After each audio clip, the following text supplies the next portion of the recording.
জয় নিশ্চিত হওয়ার পর মায়ের গলায় বিজয়ের মালা পরিয়ে দিয়েছেন বিএনপির বিদ্রোহী স্বতন্ত্র প্রার্থী শেখ মুজিবুর রহমান ইকবাল। রাজনীতির রুক্ষ ও কণ্ঠকাকীর্ণ পথ পেরিয়ে চূড়ান্ত সাফল্যের দেখা পাওয়ার পর এটি ছিল এক বিরল মুহূর্ত। কিশোরগঞ্জ ৫ আসনের নবনির্বাচিত এই জনপ্রতিনিধি নিজের রাজনৈতিক জীবনের শ্রেষ্ঠ অর্জনটি উৎসর্গ করলেন তার জন্মদাত্রী মায়ের প্রতি। বিজয়ের সুসংবাদ পাওয়ার সাথে সাথেই শত শত নেতাকর্মীর জয়োল্লাসকে সঙ্গী করে তিনি ছুটে যান তার শয্যাশায়ী মায়ের কাছে, যা উপস্থিত সকলের হৃদয়কে স্পর্শ করে।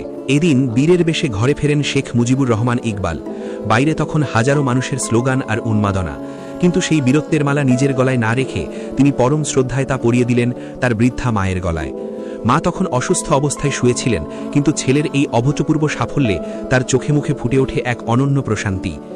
ইকবাল যখন নতজানু হয়ে মায়ের আশীর্বাদ নিচ্ছিলেন, তখন তিনি তার ছেলের কপালে স্নেহের চুম্বন এঁকে দেন এবং দীর্ঘক্ষণ দুহাত তুলে সৃষ্টিকর্তার কাছে শুকরিয়া আদায় করেন।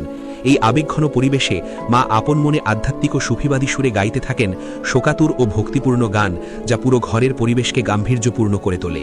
এ সময় শেখ মুজিবুর রহমান ইকবালকে আবেগাপ্লুত হয়ে পড়তে দেখা যায়। কিশোরগঞ্জ ৫ আসনের এই নির্বাচনী ফলাফলটি ছিল এক রাজনৈতিক চাঞ্চল্য।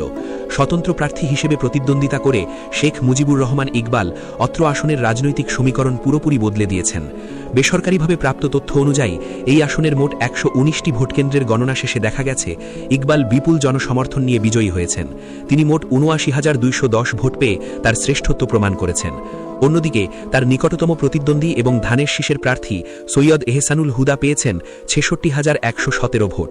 এই ভোটের এই বিশাল ব্যবধানই প্রমাণ করে সাধারণ ভোটাররা স্বতন্ত্র প্রার্থীর ব্যক্তিত্ব ও নেতৃত্বের ওপরই তাদের চূড়ান্ত আস্থা রেখেছেন।